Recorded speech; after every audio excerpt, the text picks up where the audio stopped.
Director of Americans for Prosperity and Americans for Prosperity Foundation here in Pennsylvania. Thank you.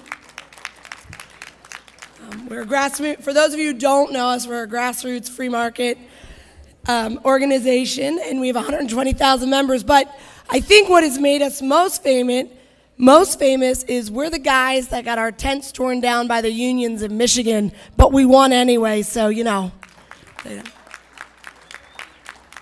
We actually have that tent on tour where people can go and touch it like a relic. So I'd like to thank you again for being here for what I think is one of the most important issues, in fact, the single most important issue facing our Commonwealth today, and that is the fight, the Herculean fight in our country and in our state to allow workers to have the freedom to actually work and join or not join organizations that exist in this state. It seems a fundamental right of all Americans that if you don't want to belong to an organization, whether it's a church, whether it's a country club, or whether it's a union, that you should have a right to walk away with it. It's just fundamentally un-American that that doesn't exist. So I'm glad to be here to be part of this distinguished panel as the moderator. So I'd like to kick it off because Loman Henry has threatened me numerous times that if I go over time, there will be repercussions. He reminded me a little bit of a union boss when he did it, so I'm slightly afraid. The people on this panel today have a wealth of experience, not just in understanding the policies, but in understanding the types of people we're up against. I'm born and raised in Philadelphia. I still live there today, and I will tell you that we are not just engaged in a fight. We're engaged in a war, and these people are physically and emotionally and mentally ugly when they go after people like us. You saw what happened in the tent in Michigan. You've seen the videos out of Philadelphia where they've beat non-union workers, and it's very important when we understand to engage in this fight that it's war. It's war. And with that, one of the people who's been a great warrior and on the front lines and on the ground is Heidi Adsett.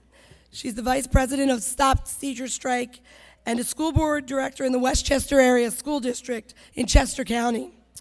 By profession, Heidi owns her own pharmaceutical regulatory affairs consulting business.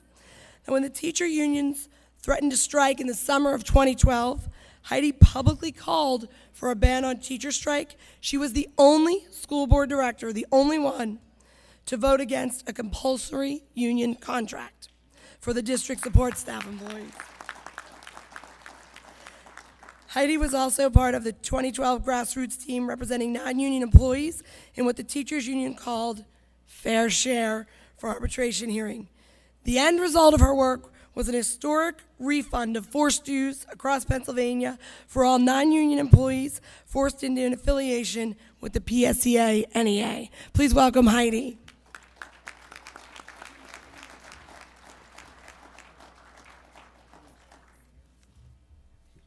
Good morning. As Jen mentioned, my name is Heidi Adsett, School Board Director from Chester County and Vice President Stop Teacher Strike. Many of you may have heard our President, Simon Campbell, speak in the past. Well, I've banned Simon this year. See, last year, Simon called for Governor Corbett to go to jail because he agreed to ask me to collect political campaign contributions for Ask Me. So this year, I decided it was my turn to have a say. You can see the bosses Stop Teacher Strikes right about now. Simon, it's right. It's unacceptable for Governor Corbett to allow the taxpayer-funded payroll department to help Barack Obama get elected.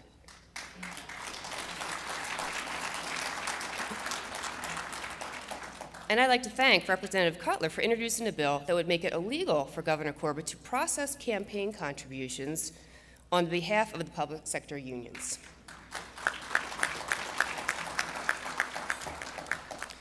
As you can see, at Stop Teacher Strike, we believe in political correctness. What I want to address today is the power of public sector unions, particularly the teachers union. As many of you know, there are 37 other states that have banned teacher strikes. It's inconceivable in Pennsylvania that we still allow our teachers to go on strike.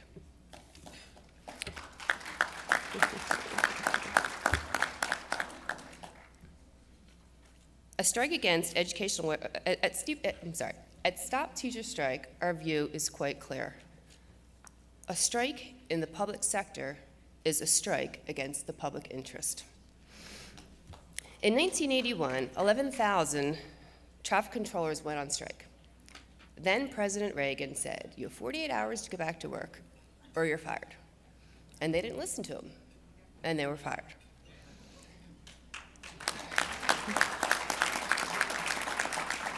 As a mother of 2 public school students myself, I believe that if the teachers' union members strike against the students, they too should be fired.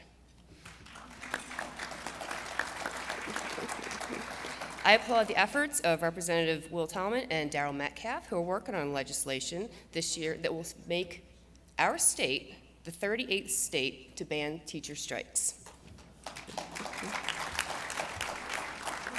Prevailing wage is another union-loving, market-distorting law that needlessly raises the price of our school budgets and your taxes.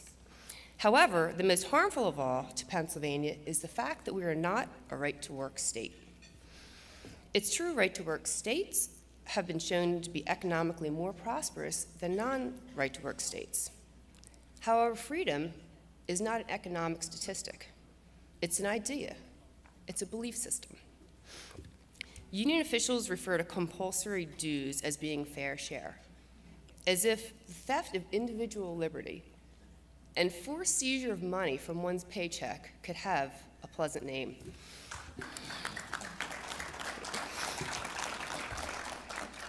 Union officials say it's not fair that they should have to represent non-union employees. Well, I have a solution to their problem. Why don't they ask the General Assembly to change the law so that they only have to represent their volunteer representatives? If the public employee rejects union membership because he or she if a public employee rejects union membership because he or she wishes to contract his or her individual talents directly with the district, they should be able to do so. Merit-based pay for teachers is not something that should be directed by the state or federal government. It's as simple as making unionism truly voluntary so that teachers have the ability to choose whether they want the union's representation or if they want to negotiate directly with the school districts and bring about what their terms of employment and conditions without the interference of the union. Similar to what most of us do every single day at work. Monopoly unions continue to dictate the alleged benefit of their own worth. They promote compulsory collectivism at the expense of individual liberty, individual freedom of association, and individual self-determination. It's time not only to make Pennsylvania a right-to-work state, but also to eliminate the biggest impediment of all to educational reform. That's mandatory union representation.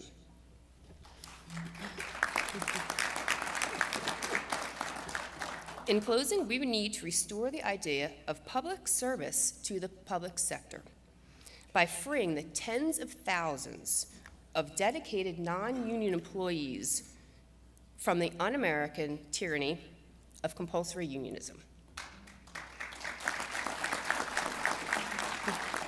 Thank you for your time.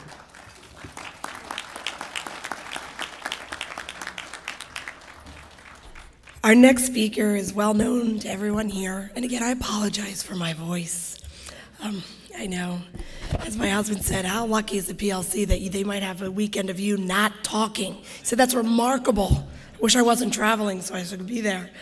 Matt Briette is the president and CEO of the Commonwealth Foundation here for Public Policy Alternatives. Now, Matt is a prominent voice in the statewide public policy debates through frequent appearances in print, television, and talk radio across the Commonwealth. He's a regular guest host on WHP 580 AM in Harrisburg and KDKA 1020 AM in Pittsburgh. He also writes a bi-monthly column for the Central Pennsylvania Business Journal. Prior to the Commonwealth Foundation, Matt served as the Director of Education Policy at the Mackinac Center for Public Policy in Michigan. And before his career in public policy, Matt spent 7 years teaching history and coaching football and baseball at the high school and middle school levels. Matt also taught history and economics at the university level. He is married with 4 children, and he's a great warrior in the cause. Matt?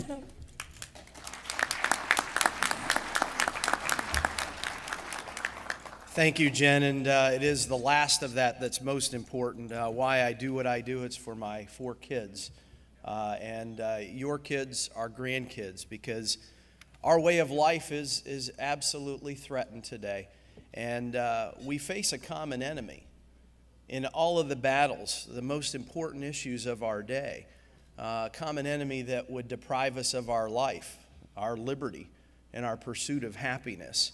Whether it is trying to provide better or safer schools for our kids, or to make sure that people can stay in their homes, not be taxed out of them, whether it's having health care that's between a doctor and a patient rather than government and a bureaucracy, about having a business climate that allows for entrepreneurs to thrive rather than just barely survive.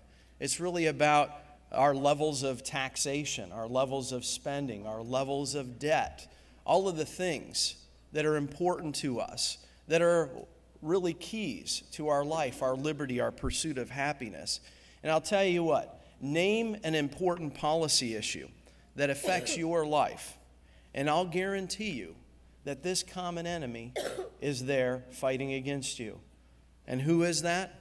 The government employee unions. The government employee unions are the ones that are fighting us every step of the way, fighting against the great American experiment, the great American dream, and all these important policy issues that will give kids a better education, keep people in their homes, give us the health care that we're demanding. Why is it that they fight us on these things? Why do they fight us every step of the way? Well, it's quite simple, very simple. The business model of the PSEA, of AFSCME, of SEIU, of UFCW, AFL-CIO. Pretty much you put together any slew of letters and you have a union that has a business model that is built upon taking more and more from the taxpayers. Well, they are a minority of our population, of course, but they are able to thwart the will of the majority. Why is that? Well, they have the financial incentive to accumulate more political power, because if government doesn't grow, neither do they. Their business model is built upon taking more and more of our taxes. But here's the worst part, is that we help them. We taxpayers help those government unions make war against we, the taxpayers. We help them grow the government. We help them take more of our taxes. We help them increase the debt on our kids and our grandkids. And we let them take away our freedom. And you say, well, how do we do this? How is it that we, the taxpayers, are enabling people to make war on our own interests?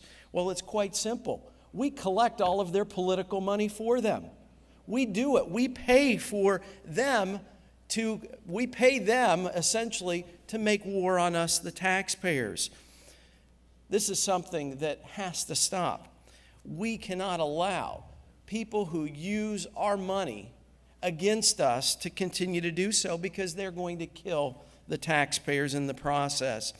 Instead of allowing the unions to use taxpayer resources to collect money for political purposes, they ought to collect it themselves, just like everybody else. Now you might be saying, Matt, what are you talking about? Because I'll tell you what, even talking to legislators in the state capitol, they don't realize this, that school districts, municipalities, townships, county governments, the state government is serving as the collection agent for government union dues, fees, and yes, even political action dollars. We taxpayers serve as the collection agent for these political organizations. No other private organization has the power to use the taxpayers to collect their money. It would be wonderful if it'd be a heck of a lot easier if we could have a deduction out of your paychecks to come to the Commonwealth Foundation. I'm sure everybody up here would love that. But only the unions get that power to use the taxpayers. Brian Cutler, I might steal one of his lines here, but it's an excellent one. Imagine if the NRA went to the school board meeting and said to the school board, hey, all your teachers are members of our organization. We'd like you to just collect that money out of the paychecks of teachers and then send us a check every month. They'd be laughed out of the school board meeting. Yet that's precisely what we do for the government unions. We collect the money that they then use against the taxpayers' interests. So what do we need to do? How do we level this playing field? Because I'm not for letting the NRA use the taxpayers to collect their money, but I'm not for the government unions either. We need to level this playing field by making the unions collect their own money just like everybody else has to. We need to put an end. We need to end automatic dues deduction. We need to end this practice of taxpayers subsidizing political speech. Today, we have many legislators sitting in jail because they use taxpayer resources for political purposes. Why do we keep this legal for government unions to do the very same thing? This is how we can make sure that the taxpayers' interests, who are the majority party here, are able to engage in policy battles and debates on a fair and level playing field. This is important, that we stop using taxpayer resources for political purposes, and that we also empower union members the ability to hold their unions accountable. Instead of it being automatically deducted, make the unions go to their members and ask for their contributions of hundreds of dollars. Justify the services. And if unions are so good at providing the benefits that they claim they are, they will have absolutely no problem in getting teachers and state workers to voluntarily contribute hundreds of dollars. They have nothing to fear if they're providing a great service. I believe only when we end automatic dues deduction will we have a fighting chance against those folks who will take away our life, our liberty, and our pursuit of happiness. If we don't end this, they will continue to grow our government, grow our spending, and grow our debt, and strangle this great American experiment. Thank you.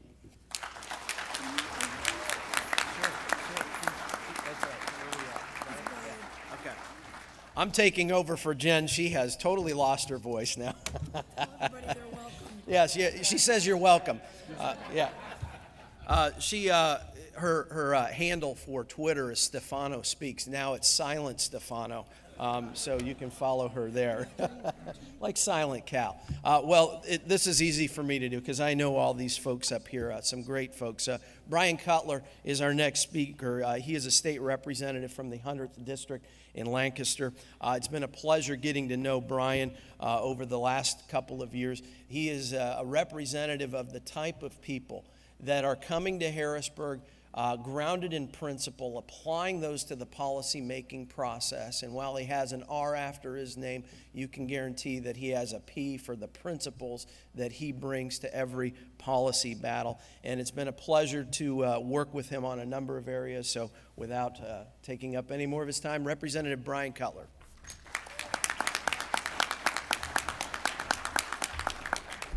Good morning. It's a pleasure to be here. And this is an issue I wish I could say it was new and it was easy and it would zip right through the process, but truth be told, I've been working on it since I came to Harrisburg a little over 6 years ago. And as Matt so eloquently pointed out, there's a lot of layers and it's very complicated. I want to hit on a couple reasons, though, why I think that it's timely and, more importantly, why I think it could be successful. The direct deduction of union dues as well as political action money is something that is a reality that we all must face. And I want to highlight, though, why I think it's important to both sides, and Matt already highlighted some of that. For me, the overriding reason is it's an issue of fundamental fairness. For example, we had Bonusgate, we had the accusations and the concerns and the convictions regarding public employees using public assets for political purposes. While we sent those individuals to jail, under our current law, we actually protect, encourage, and collect that same kind of money for individuals who are actively working against us. And I would have to say that that is unbelievable, that not only do we give them the power of law to force this collection, but we actually encourage it, and it continues to be perpetuated in our system. We know that even the political money, for me, is probably the most difficult one. But the other piece I want to point out is the issue of dues. Everybody says, well, that's just union dues. It's used for administration. It's really not a concern. You know, perhaps I've had some people suggest, well, let's just go after the political money. But the reality is the union dues also become soft political money. And we know that number simply based on the fact of how they apportion the amount of the union dues to those union members who don't wish to support political or lobbying efforts. For PSEA, we think it's somewhere in the neighborhood of 25 to 30%. And you start looking at those numbers, and you realize the sheer volume of money that we're competing against. And again, it's an issue of fundamental fairness. We have former members, former staff, and individuals now from two branches of government, both judiciary as well as the legislative, and we've had plenty of corruption in the executive branch in the past, but the point is those folks went to jail for the very same thing that we're currently protecting with our own laws here in the Commonwealth. I think probably the biggest part of the winning argument, though, is actually the empowerment of the individual worker. You talk to the average union member, and I actually do have quite a few union members in southern Lancaster County, but ironically, they're mostly trades. I have a lot of boilermakers, carpenters, construction workers. I do have some teachers, but even the teachers in my local level, when you approach them and say, you know, what do you think of the national policies of your particular union? What do you think about even the local enactment and the representation that you're getting? And oftentimes they're frustrated. The best way to empower somebody is to let them decide where they want to spend their money. It'd be essentially free markets in the union world. And because when they have to write that check out every month, every quarter, twice a year, once a year, whatever they choose to do, they think long and hard before they write out a check for $462 or $800 plus a $100 PAC contribution. I know I would. I'd stop and think, am I really getting $500 worth of representation?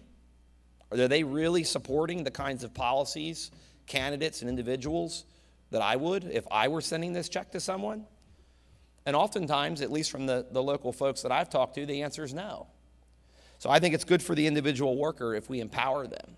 And I think that, as Matt said, if the representation is so good, then they'd have no problem making that sale on their own behalf. They shouldn't need our help. And finally, I think it's just plain common sense, good government. Under the current system, we're essentially lobbying ourselves. We collect the money, we send the money out, and then it comes back for those very same policies that we're working towards. I'm not saying that you can't be a member of a union. We're not saying that you can't send political action money to a union. All we're saying is, don't ask us to collect it. Don't ask us to do your work. And Matt's right, I use the NRA example a lot. Could you imagine if the NRA wanted that same power for all the Commonwealth employees that are NRA members? It would never happen. What about Planned Parenthood? What if they wanted to do it? That wouldn't happen. You could pick any advocacy group that is involved in politics on either side of the spectrum. No one else would get this kind of treatment. And I don't think we should be giving it to the unions under our current system.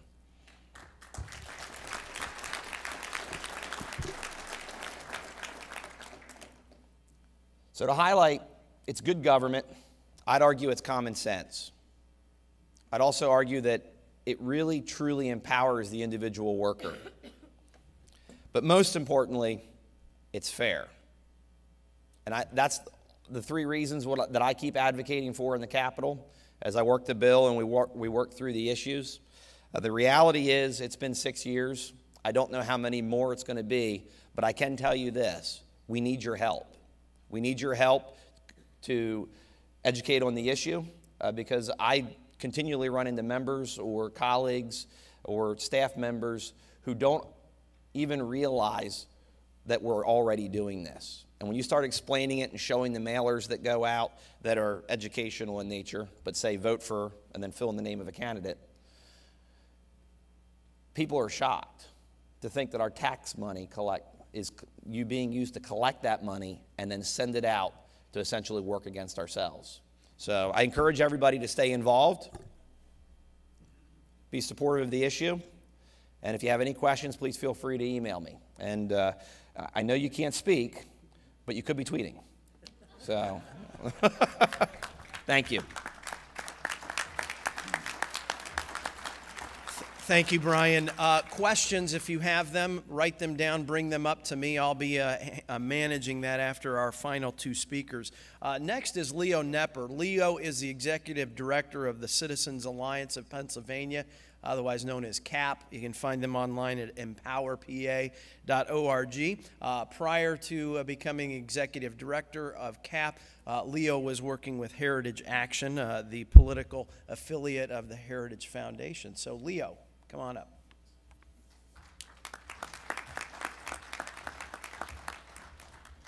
And we already got our first question, so you better get them in if you want to get your question answered.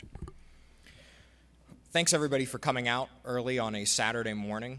I was actually amazed when I walked through the door at about 7:15 to see this room completely filled. I mean, it's really a testament to you, to your dedication as activists. Last night when I was putting together, what I wanted to talk about today, one of the things that gets lost, and I was kind of inspired by listening to Senator DeMint last night talk about how we express our ideas. And one of the things that gets lost when we're talking about right to work, when we're talking about some of these policies, we tend to focus on the economics of it and really lose track of just the fundamental immorality of forcing someone to support an organization that they don't agree with. I would actually take the NRA membership metaphor a little bit differently.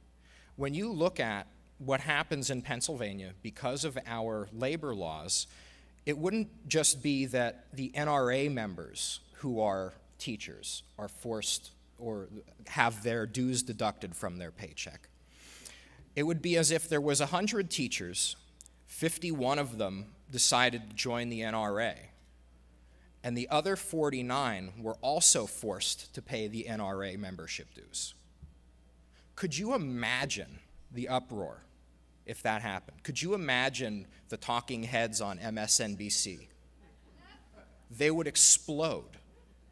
Forcing someone to financially support an organization is immoral. It made me really think about, for any of you who are familiar with a writer, his name's Frederick Bastiat.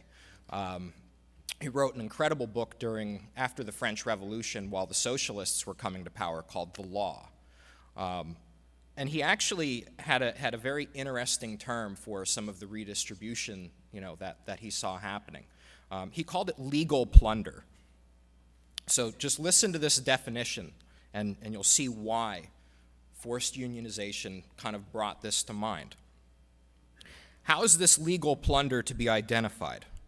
Quite simply, see if the law takes from some persons what belongs to them and gives it to other persons to whom it does not belong. See if the law benefits one citizen at the expense of another by doing what the citizen himself cannot do without committing a crime.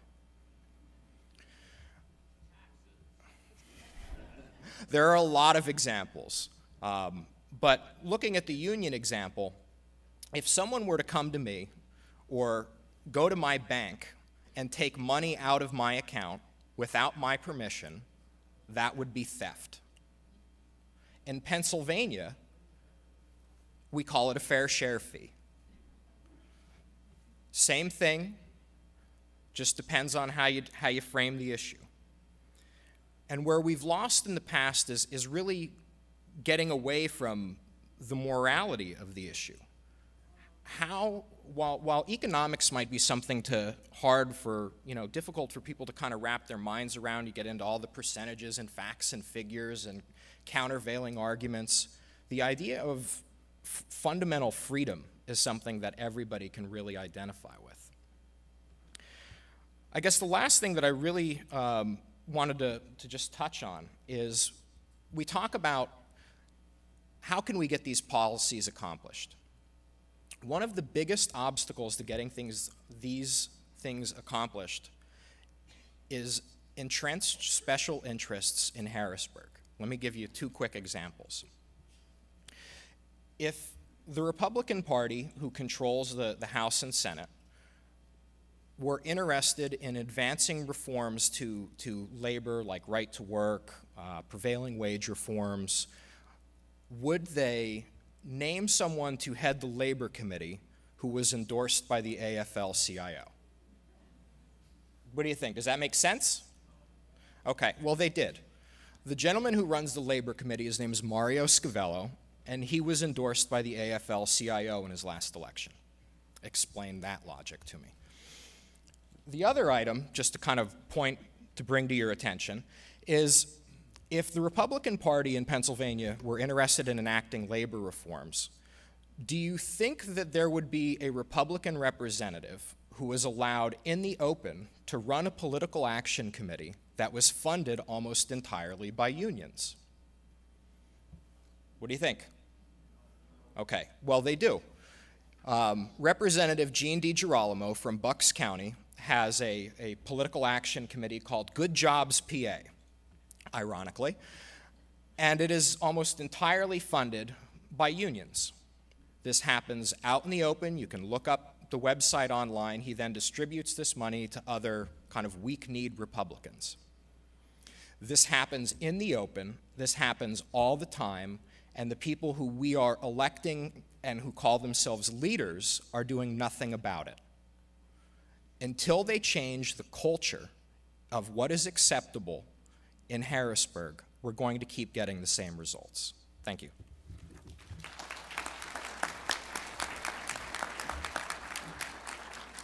What Leo touched on is why, when people say, hey, Republicans have a numerical majority, why are they not getting things done? Well, it's really the unions that have a functional majority by having all the Democrats and enough Republicans thwarting all of these issues. Our final speaker is certainly not our last one, because the experience that Rob Reeves has had in trying to make a living, trying to create jobs and grow our economy has been thwarted by, well, these folks who say they're about the little guy. Hardly. Rob Reeves is president of E. Allen Reeves, he is the third generational owner of that company. He's been president since 1985. They provide construction management, general contracting, and design build in the Mid-Atlantic region. Rob has served as the past president of the local area chapter of Associated Builders and Contractors, and he's served on boards of numerous faith-based communities, philanthropic, and civic organizations. Rob.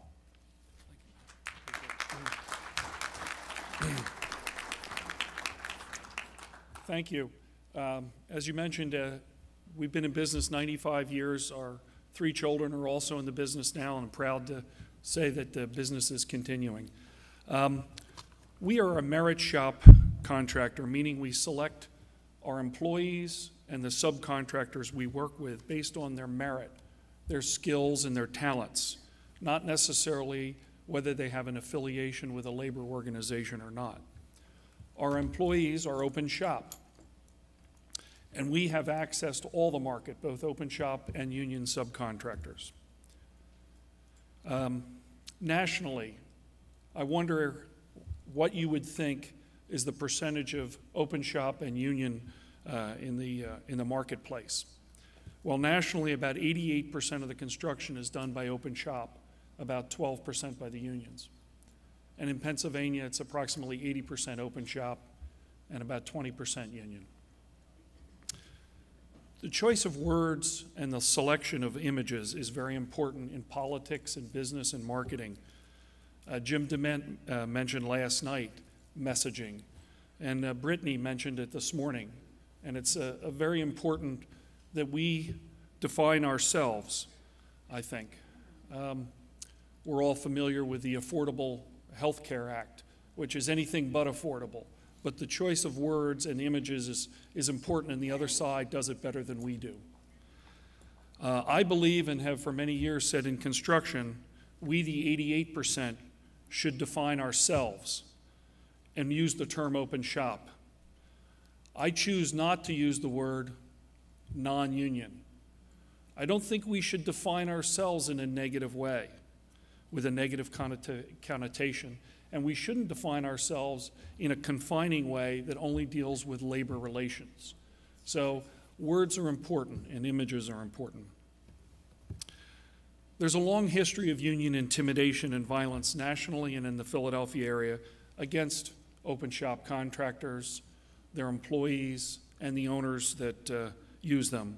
Our firm and our competitors have all experienced a wide variety of innuendos, threats, and actual violence. Early on the morning of Friday, December 21st last year, someone in a pouring rain set fire to the construction crane erecting the structural steel on the site of a new Quaker meeting that we're building in the Chestnut Hill section of Philadelphia. And in about 12 locations, they cut through with an acetylene torch the steel columns holding up the building, burned some anchor bolts, and loosened others. I will note that the Philadelphia police and other agencies have been and continue to have a positive responsiveness to this. No one's been apprehended or identified as far as I know, but they have been investigating. But I'm not 100% sure, but in my opinion, and that of the Philadelphia police that are investigating, the detectives, it was the action of the unions. The unions have denied responsibility, including one interesting denial that said that the project wasn't large enough, which kind of begs the question, had it been larger, wouldn't that would have been okay then? Now, I'm not sure, and I'm not 100% sure, but I don't think it was a group of neighborhood boys or local Girl Scouts that were out for an acetylene torch badge early in the middle of one night. But prior to this incident, we had had numerous representatives from the unions visit the job, and one of the iron workers had been on this, representatives had been on the site earlier in the week, and when he left in a huff, he stated that I got to do what I got to do. So I think it's probably self-evident what happened. The infliction of violence on anyone is not right. The damage of equipment is not right. But to the peace-loving Quakers, a religious group that is very peace-oriented, as I think most of us know, it really speaks to the arrogance of entitlement, in my opinion. It's ironic to me that in today's world we have zero tolerance for any bullying in school. We've talked about schools here a good bit. We have zero tolerance if a 10-year-old bullies someone else.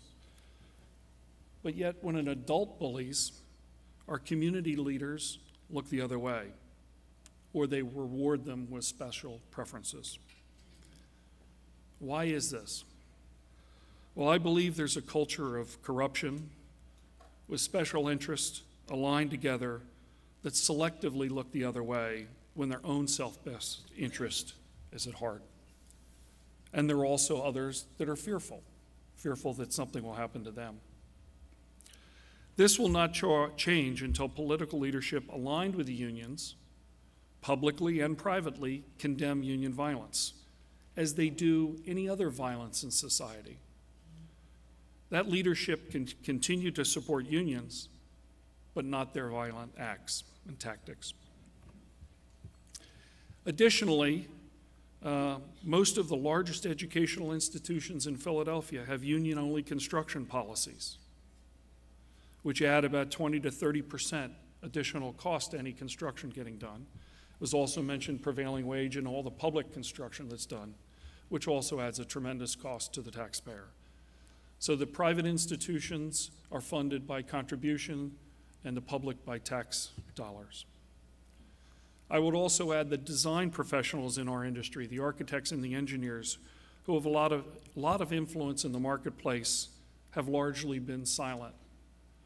I really wish that they publicly would also stand up and condemn violence.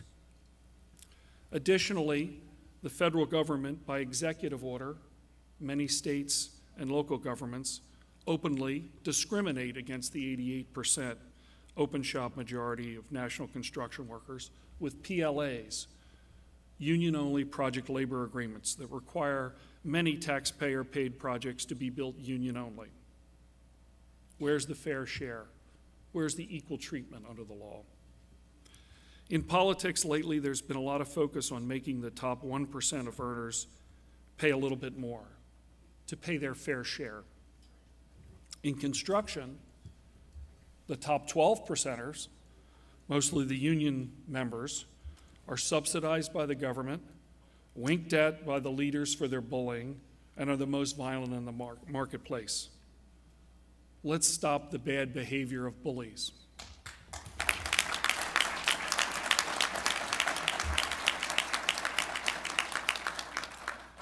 History is full of the struggle between individual and society, free choice versus collectivism. But I believe millions of people making millions of decisions on a daily basis to where they shop, what they buy, how they do business, provide for much more freedom, much more innovation, and much more accountability. If we're interested in a sustainable, long-term, growing, free, and successful country, I believe that we should have the freedom to work. Thank you.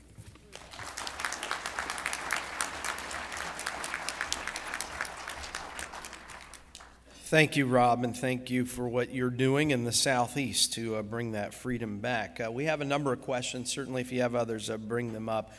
First couple for Representative Cutler.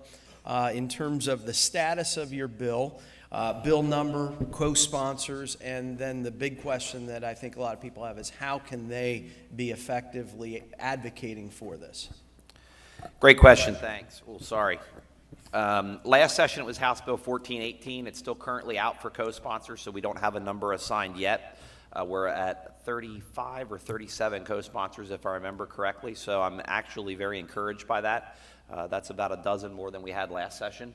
Now, I have to give credit where credit is due. I need to thank the ladies who have been working it. Anna Puig has certainly been working it with Freedom Works, and Anastasia has also been working it very hard. Matt's been up in the hill doing it as well. If you have a question regarding if your current representative is supporting the idea, feel free to call the office. We'll be happy to share the list with you on who's signed on as a co-sponsor. The general idea is we will introduce it very soon with the hopes of then getting it referred to a committee and then hopefully out for a vote.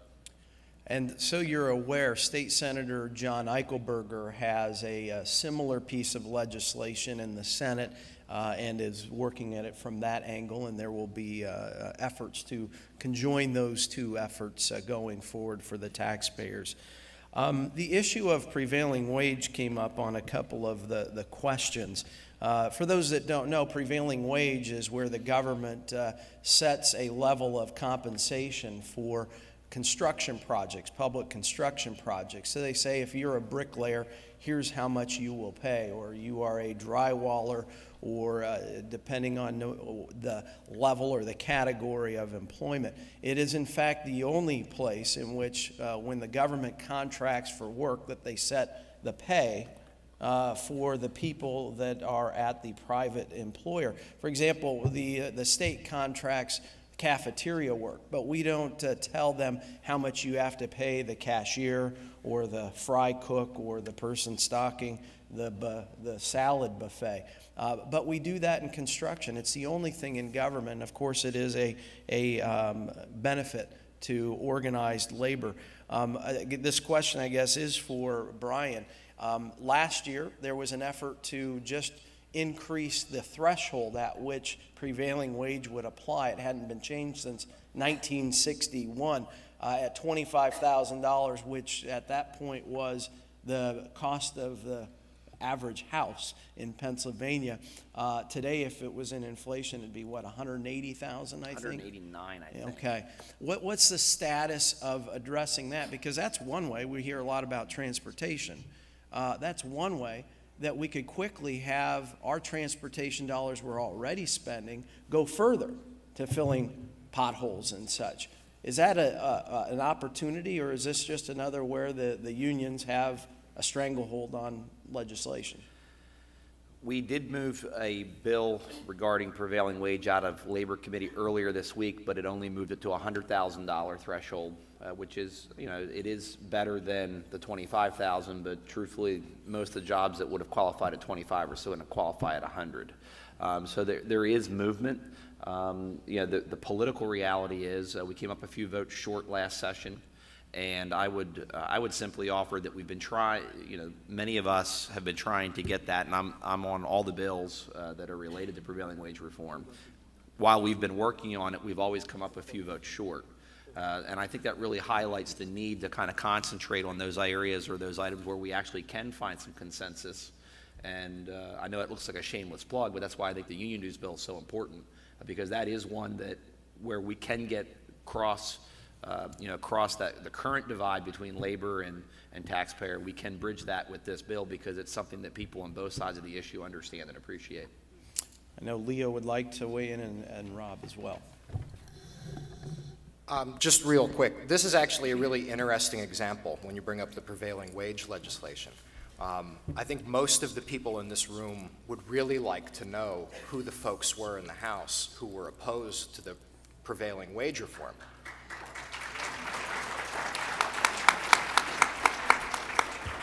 Unfortunately, that legislation was never brought up for an actual vote. And this is what happens all too frequently in both the House and the Senate. When there's controversial legislation, or controversial, I'm not sure how adjusting prevailing wage for inflation is controversial, but when controversial legislation comes up, it's all too common, if the votes aren't there, to put no one on record. And what this does is this gives folks the ability to go home and lie to their constituents. It gives them cover to say, oh, I would have supported if it came up for a vote, but it didn't come up for a vote. And it is very difficult. My organization does a lot of primaries and political campaigns. And it makes it incredibly difficult to prove someone wrong when there's no record. And that's whether it's on the floor or in committee. And the problem is, when leadership gives members the cover of not putting them on record, it makes our lives as people trying to advance these policies all the more challenging. Rob? Just an interesting note that the prevailing wage started under the Davis-Bacon provisions back in the Depression, when Southern minorities were coming north and were undercutting the pay of workers. So that's really where it started. But I have a problem with the whole concept, but certainly should be inflation raised. But we ought to start with a number of $25 million, which is the level that the President of the United States used for PLAs on federal projects. To take it from 25,000 to 100 is a joke. It's not worth it. I think we ought to get rid of it entirely and let the market decide it, of course, but this is the challenge of moving things forward. Question for Heidi. The issue of automatic dues deduction, is that something that is negotiable between school boards and the unions, or does it require action at the state level? Well, it is negotiable at the local level, and that's one of the frustrations I have, is I'm trying to get that out of our contract, and I hear from my fellow board members that, oh, it'll never pass, and we have to have somebody in Harrisburg address it. And then we hear people in Harrisburg say, oh, I need to have the local people address it.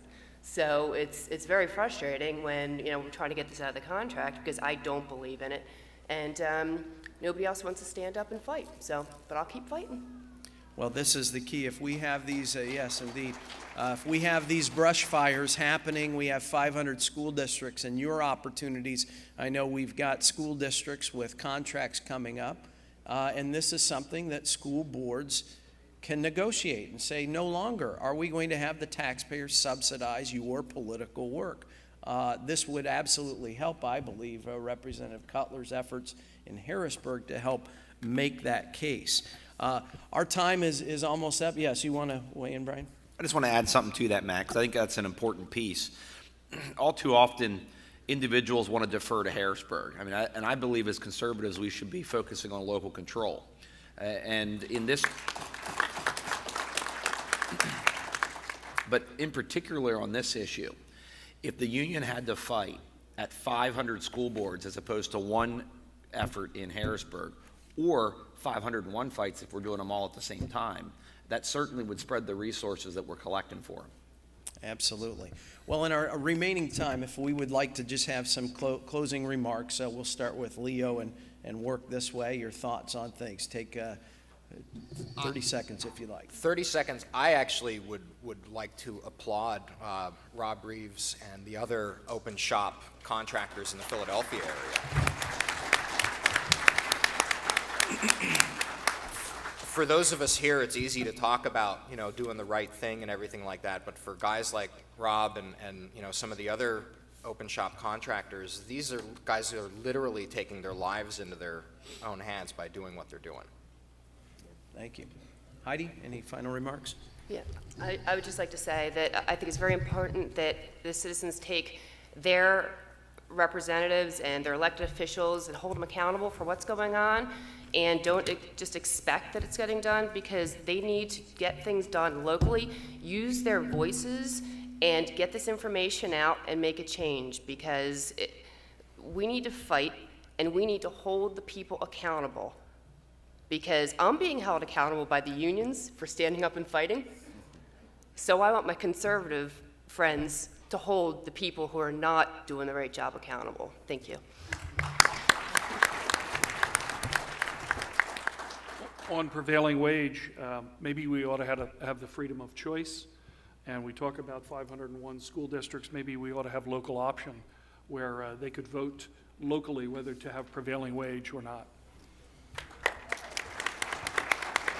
Representative Cutler, final word.